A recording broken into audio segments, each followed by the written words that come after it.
अल्हम्दुलिल्लाह अल्हम्दुलिल्लाह वादा ला नबिय्य बादा अम्मा बाद फ़ाऊज़ु बिल्लाहि मिनश शैतानिर रजीम बिस्मिल्लाहिर रहमानिर रहीम अला इन्ना औलिया अल्लाहि ला खौफुन अलैहिम वला हुम यहज़नून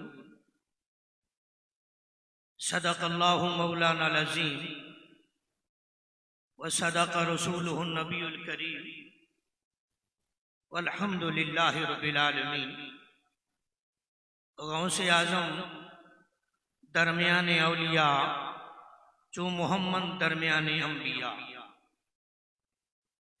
कि मोहम्मद से वफ़ातू ने तो हम तेरे हैं, कि मोहम्मद से वफ़ातू ने तो हम तेरे हैं। ये जहां चीज है क्या लोहो कलम तेरे हैं। अगर जन्नत में जाने का इरादा हो तमामी का, अगर जन्नत में जाने का इरादा हो तमामी का, गले में डाल लो पट्टा मोहम्मद की गुलामी का। गले में डालो पट्टा मोहम्मद की गुलामी का। हम्दो सलात के बाद अज़ीज़ान मोहतरम उलमाए किराम जी एहतशाम स्टेज पर तशरीफ फरमा है। कसीर तादाद में मेहमान भी आए हुए हैं। हज़रत अल्लामा खतीब पाकिस्तान मुफ्ती कारी गुलाम यासीन गोलवी साहब के हुक्म पर हाजिरी लगाने के लिए हाजिर हुआ हूँ, क्योंकि शहर से काफ़ी मेहमान आए हुए हैं और मुझसे कबल भी खिताब हो चुका है। मोहतरम जनाब जमीयत उलमाए पाकिस्तान के रहनुमा काजी अमन नूरानी साहब भी अपने बयान में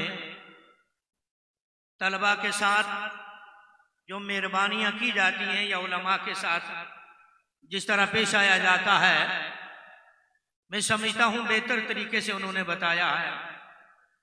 और साहबजादा ज़ुबैर साहब ने भी आपको अच्छी तरह से इल्म की फजीलत बतलाई है। अज़ीज़ान मोहतरम, हमें उस अल्लाह का शुक्र अदा करना चाहिए कि जिस अल्लाह तबारक व तआला जल्ला शानुहु ने हमारे इलाके में खतीब पाकिस्तान जैसे उलमाए किराम का हमें साया अता किया। हजरत की कावशें, हजरत की मेहनतें या हजरत का काम ये किसी तहर्रुफ का मुताज नहीं है। जैसे कि उलमा ने बतलाया कि पूरे पाकिस्तान में अल्हम्दुलिल्लाह हजरत ने ऐसे वक्त में काम किया है जिस वक्त बड़े बड़े लोगों ने, बड़े बड़े उलमा ने, बड़े बड़े सियासी शख्सियात ने अपने दरवाजे बंद कर दिए थे। तो ये इस बात की अक्कासी करता है कि अल्लाह तबारक व तआला ने हजरत को वो मलका अता फरमाया है कि हर मजमे में, हर जगह में और हर मकाम पर कलमा हक बुलंद किया। आज हमारे इस दायरे से बेशुमार तलबा दस्तारबंदी सफारे हो रहे हैं। मेरी दुआ है कि अल्लाह तबारक व तआला हमें इस इल्म पर अमल की तौफीक अता फरमाए और हजरत का साया तादेर हम पे कायम और दायम रखे। अज़ीज़ान मोहतरम, सैयदना गौसे आज़म रज़ी अल्लाह तआला अन्हु को अल्लाह तबारक व तआला ने बड़ा मकाम अता फरमाया है। आपको अल्लाह ने बड़ा मर्तबा अता फरमाया है। आप हसनी सैयद भी हैं और हुसैनी सैयद भी हैं। आपके वालिद मोहतरम भी बहुत बड़े अल्लाह के वली थे। आपके दादा भी बहुत बड़े वली थे। आपके नाना भी बहुत बड़े वली थे। आपकी वालिदा माजिदा भी बहुत बड़ी वलिया थी। आपका घराना पूरे का पूरा बहुत बड़ा औलिया किराम का घराना था। आपके वालिद मोहतरम अबू सालिह सैयद मूसा जंगी दोस्त रहमतुल्लाह अलैह बड़े मशहूर औलिया किराम में से हैं। आप एक मर्तबा कहीं जा रहे थे, आप रास्ते में पहुंचे तो देखा कि बादशाह के कुछ सिपाही आ रहे हैं जिन्होंने सरों पे मटके उठाए हुए हैं। हजरत समझ गए थे कि इन मटकों में शराब रखी है, लेकिन हुज्जत कायम करने के लिए आपने तस्दीक के लिए पूछा इन मटकों में क्या चीज है। उन्होंने कहा बादशाह का सामान है। कहा अच्छा बादशाह का सामान है जी। आपने एक एक मटका तीनों, एक एक डंडा तीनों मटकों पर मारा और तीनों मटके सरों पे तोड़ के रखे। अब जब बादशाह के मटके टूट जाएं तो मेरे दोस्तों फिर आपको पता है क्या होता है।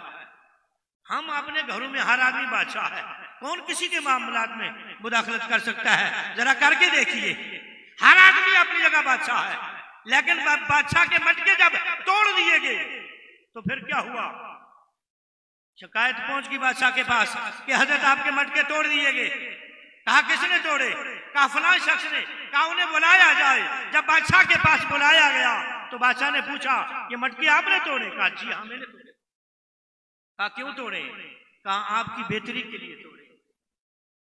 तुम्हें पता नहीं था कि ये बादशाह का सामान था, ये बादशाह के मटके थे? कहा मुझे पता था ये तुम्हारे मटके हैं, लेकिन मैंने तुम्हारी बेहतरी के लिए तोड़े।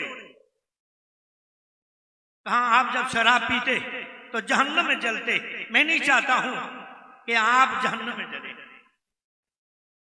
मैंने आपको बचा लिया है। कहा आप कौन है? कहा मैं मुतसिब हूं, मेरी ड्यूटी है हिसाबो किताब करना, मेरी ड्यूटी है लोगों को पूछना।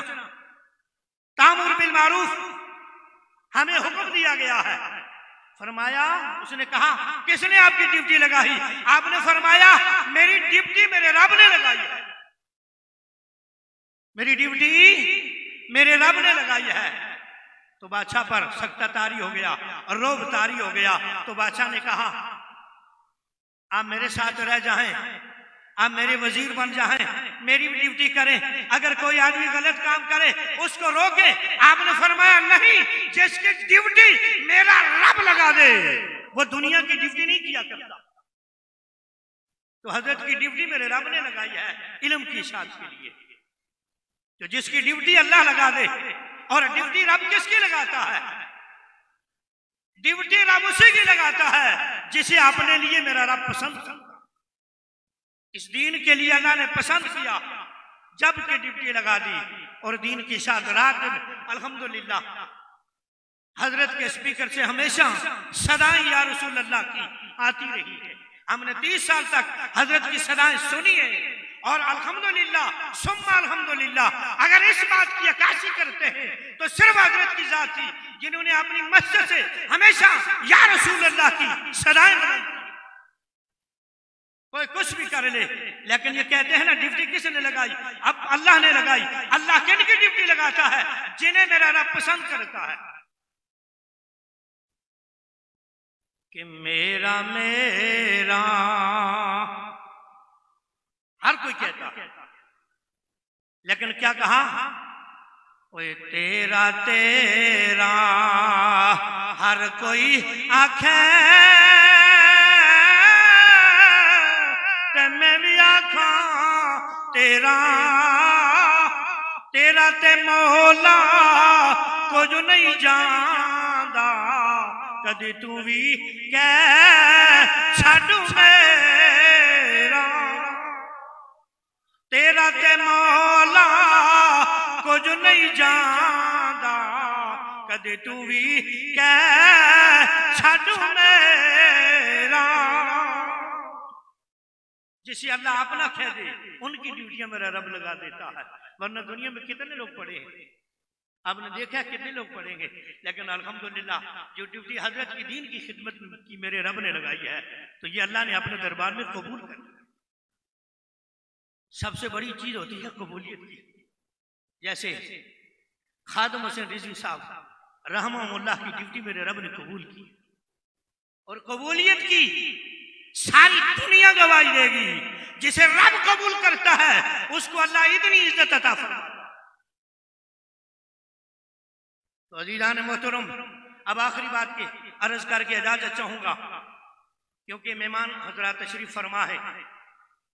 सैयदना गौसे आजम रदी अल्लाह अन्हु की क्लास में अबू शहीद अब्दुल्ला अलैहि रहमा पढ़ा करते थे। कहते हैं कि हम हजरत के कलाम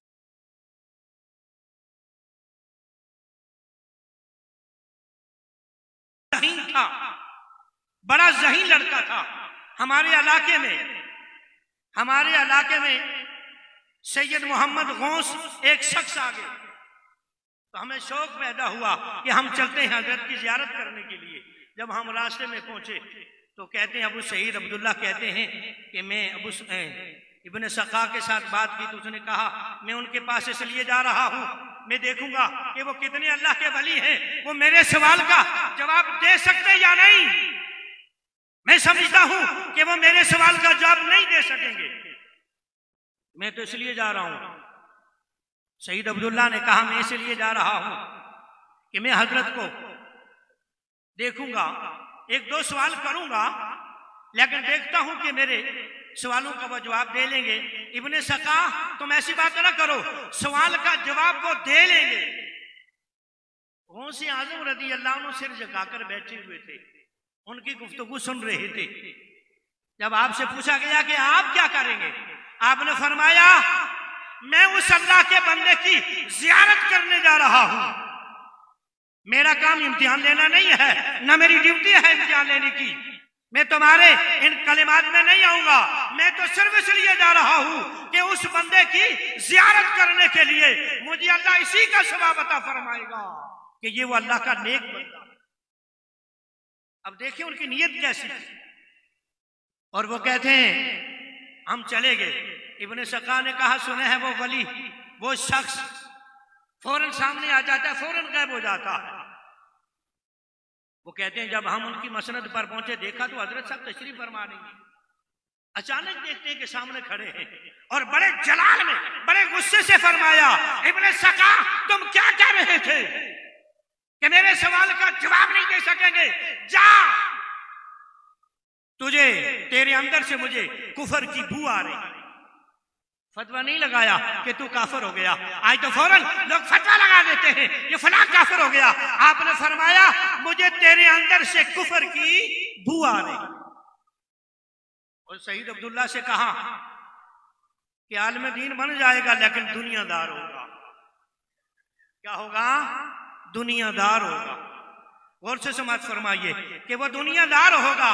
अबू अब्दुल्ला कहते हैं, शहीद अब्दुल्ला फरमाते हैं कि ऐसा वक्त आया और जब वो गौर से मुड़े किसकी तरफ, गौसे आजम की तरफ, और उनको जलाल खत्म हो गया, बड़ी नरमी आ गई, बड़ा प्यार आ गया। गौसे आजम रज़ी अल्लाह अन्हु के सर पे हाथ रखा और फरमाया बेटा तुम इसलिए आए हो सिर्फ जियारत करने के लिए, जाओ मैं तुम्हारे लिए दुआ करता हूं, मैं तो यहां से चला जाऊंगा। एक वक्त ऐसा आएगा बगदाद से हिलान होगा कि वली वही है जिसकी गर्दन पर गौसे आजम का कदम। मैं तो चला जाऊंगा, एक ऐसा वक्त आएगा कि बगदाद से हिलान होगा कि वली वही है जिसके गर्दन पर गौसे आजम का कदम है। वो अबू शहीद कहते हैं कि हमने देखा एक ऐसा वक्त आया कि हजरत का मजमा बहुत बड़ा होता, हजरत की मजलिस बड़ी वसी हो गई और वहां से ऐलान मैंने अपने कानों से सुना। सैयदना गौसे आजम ने फरमाया कि मैं अब वली वो है जिसकी गर्दन पर मेरा कदम है। और इब्ने सका के बारे में फरमाया बहुत बड़ा क्या हो गया, आलम दीन बन गया। आलम दीन बन गया, रूम के बादशाह का वजीर बन गया। रूम के बादशाह का जब वजीर बना तो बड़ी वाह हुई, बड़ी डींगे मारने लगा कि मैं वजीर बन गया हूं, मुझे बड़ा मकाम मिल गया है। और आखिर में क्या हो गया, उसकी बच्ची पर आशिक हो गया। तो कहा मेरा निकाह कर दीजिए। तो उस ईसाई बादशाह ने कहा कि निकाह जब करेंगे कि तू ईसाई बन जा। उसने ईसाइयत कबूल कर ली, ईसाई बन गया। शहीद अब्दुल्ला कहते हैं कि आखिर वो वक्त आया, हमने देखा कि उसके मुंह में कीड़े दाखिल हो रहे और कुफर की हालत में दुनिया से गया। और आपने कहते हैं मैं रूम के यमन के बादशाह के सामने मैं भी वजीर हो गया, मकाम मेरा भी बड़ा हो गया, दुनिया मेरी कानून तक पहुंच गई, मेरी औलाद बड़ी माल दौलत में खेलने लगी, लेकिन मैं रात को या सुबह सबको कहता कि आओ अल्लाह का नाम लो, नमाज पढ़ो। कोई नमाज की तरफ नहीं आ रहा। मैं ऐसा दुनियादार हो गया।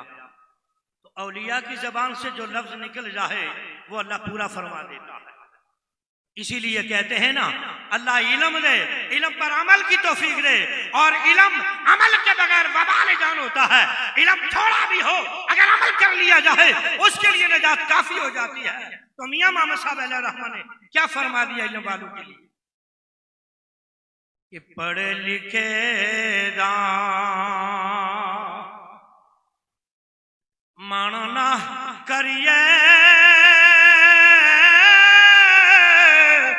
मत आखे में हाँ पढ़िया ओ जबारो कहाँ रुके लावे के रोड़े छड़े तो तू कड़िया ओ जबारू कहाँ रुके लावे ते रोड़े छड़े तो तू कड़िया। अज़ीज़ान मोहतरम, इसी पर इत्तेफाक करता हूँ। दुआ है कि अल्लाह तबारक व तआला इस अदारे को दिन दुगनी रात चुगनी तरक्की अता फरमाए। हज़रत साहबजादे अल्लामा गुलाम गौस गौलवी साहब की जो मेहनतें हैं, अल्लाह तबारक व तआला हज़रत का मिशन इन्हें मुकम्मल करने की अल्लाह तौफीक अता फरमाए। अल्लाह उन्हें भी इन जैसा बनाए जैसे हज़रत ने दीन की खिदमत की है। अल्लाह इनकी औलाद को भी दीन की खिदमत की अल्लाह तौफीक अता फरमाए। वमा अलैहि